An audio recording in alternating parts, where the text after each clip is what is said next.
Je m'appelle Catherine Andrienne, je fais partie des Semailles. Donc Semailles a eu, ça fait 20 ans d'existence déjà maintenant. Et au départ, on a vraiment démarré sur la sauvegarde des variétés belges, suite à un constat déjà dans les années 80-90. Il y a quand même quelques ONG qui ont marqué et qui ont tiré la sonnette d'alarme sur le fait qu'il y avait plus de 80% de la biodiversité cultivée qui avait disparu, parce qu'on parle beaucoup de biodiversité, les petites fleurs sauvages, mais la biodiversité cultivée est très importante aussi. Et là, avec les nouvelles technologies, les OGM, les hybrides, etc., toutes ces anciennes variétés étaient en train de disparaître à cause d'une réglementation aussi qui n'était pas adéquate. Donc il y a eu la création du réseau Semences Paysannes, les Croqueurs de Carottes et d'autres associations qui ont essayé vraiment de faire bouger les curseurs au niveau de la réglementation européenne sur les semences. Et grâce à tout ce mouvement aussi, un mouvement aussi des jardiniers, des consommateurs, quand ils ont eu la connaissance de cette perte et de la réglementation qui allait vraiment dans le mauvais sens, on a été beaucoup soutenus aussi à tous les niveaux par ces consommateurs. Et donc au niveau de l'Europe, il y a eu de fait des changements. Et donc au niveau réglementaire, maintenant il y a des choses qui sont acceptées qu'avant c'était pas possible, dans le sens où une variété qui n'était pas inscrite dans le catalogue européen, on ne pouvait pas la commercialiser. Maintenant ils acceptent que ces variétés anciennes, dites anciennes, paysannes aussi, il y a plusieurs noms qui les décrivent. Mais donc toutes ces variétés pouvaient être dans un catalogue un peu spécial et donc pourraient être vendues aux jardiniers amateurs, mais à nouveau avec une restriction, elles ne pourraient pas être vendues aux professionnels. Bon, il y a une évolution, donc pour nous c'est déjà un premier pas, donc c'est pas mal du tout. Le souci, c'est que maintenant ils sont en train de nous pondre une nouvelle réglementation sur le phytosanitaire. Donc on est déjà contrôlé à ce niveau-là, c'est-à-dire que toutes les variétés, les espèces qui sont dites les espèces, attendez, je ne sais plus comment ça s'appelle exactement, mais qui ont des maladies de quarantaine,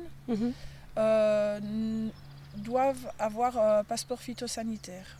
Prouver que toutes ces espèces, donc comme la tomate, tous les alliums, poireaux, oignons, les betteraves, poiriers, les haricots également, que toutes ces variétés-là sont exemptes de maladies de quarantaine.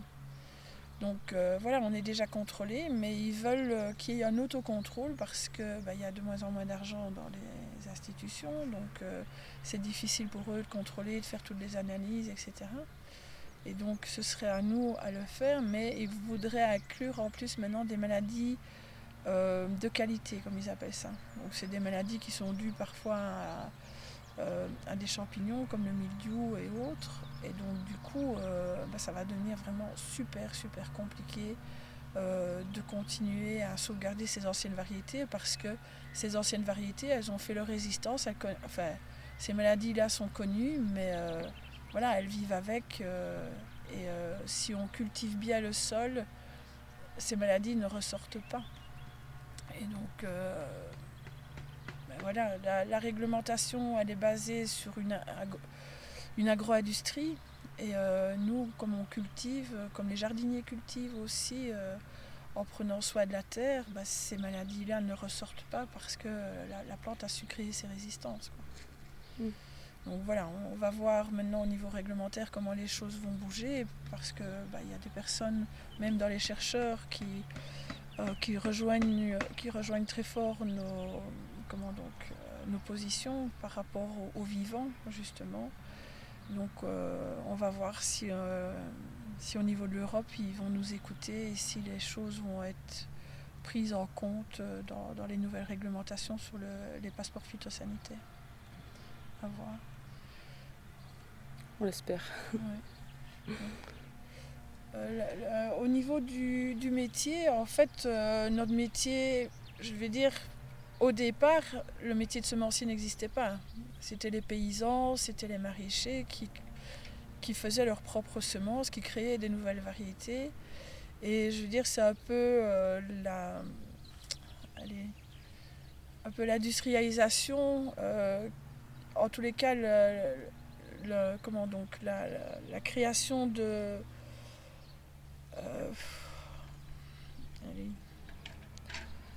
de, de production plus importante qui a fait que ça devenait compliqué d'être à la fois maraîcher ou producteur de blé et en même temps pouvoir faire de la semence pour soi mais en même temps pour les autres. Et donc c'est à l'époque au XVIIIe siècle avec Villemora-Andrieux qu'on a vu naître des petites structures au départ de semenciers. Et au niveau historique, les choses se sont développées de plus en plus et avec l'industrialisation, alors là ça a été l'explosion avec toutes les dérives comme d'habitude et la privatisation du vivant, enfin tout ce qui suit l'agro-industrie. Donc du coup, comme je l'ai dit précédemment, il y a eu la perte de biodiversité qui en a découlé. Mais avant ça, si on regarde un peu le travail de semencier, grâce à ce travail, il y a pu y avoir une stabilisation au niveau de la création de variétés et aussi des nouvelles créations qui se sont faites. À ce moment-là, on prenait encore en compte l'aspect terroir et pas que le productivisme au niveau de la création de variétés. Donc jusque dans les années après-guerre, après la guerre 45, jusque peut-être dans les années 50-60, on a produit, ou on a créé aussi, on a sauvegardé toutes ces variétés, vraiment pour produire un aliment sain aux hommes. Et tout ce travail-là a fait que on a pu aller un peu plus loin dans la recherche aussi et dans la compréhension du travail de semencier et sur tous les problèmes d'hybridation, sur toutes ces techniques qu'on a pu mettre en place après pour sauvegarder les critères des variétés et le proposer aussi à plus de personnes.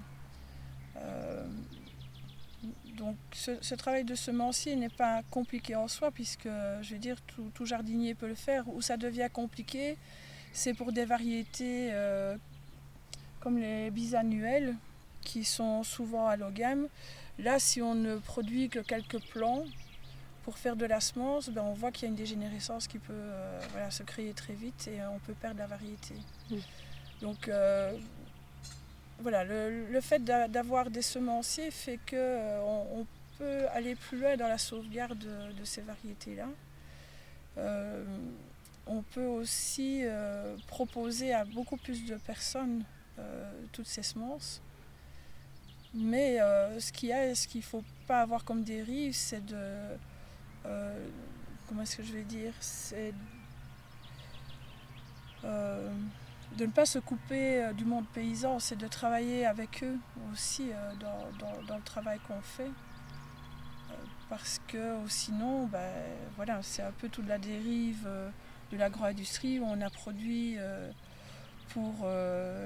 par exemple les tomates pour avoir des variétés long life qui ne s'abîment pas lors des transports, mais ça a été en défaveur du goût et puis en défaveur aussi nutritionnelle. On remarque maintenant que toutes les créations qui ont été faites pour l'agro-industrie sont beaucoup moins nutritives que les anciennes variétés. Donc voilà, je dirais que tout un chacun peut produire sa semence, mais le semencier va être un peu quelque part le gardien de ces variétés. Alors il peut y avoir des maisons de semences qui se créent et qui fassent aussi ce boulot-là. Donc il peut y avoir vraiment des synergies qui se créent parce que c'est un boulot quand même assez considérable. Si on veut continuer à sauvegarder toutes ces variétés-là, Il y a besoin d'avoir du monde autour pour y arriver. Et donc cette transition, par les transitions écologiques, etc., pour moi, elle passe par là, par créer beaucoup plus de synergie entre les professionnels et les jardiniers amateurs, dans ce cas-ci, les associations, les maisons de semences, pour continuer à sauvegarder. On parle ici des semences, mais ça peut être dans d'autres domaines. C'est pareil pour les races, pour les animaux, où on va toujours vers des bêtes de plus en plus productives, de plus en plus viandeuses ou laitières. Mais certaines races ne correspondent pas à des terroirs particuliers, et donc là aussi il y a intérêt à faire attention à maintenir certaines races, que ce soit dans les vaches, les moutons et autres.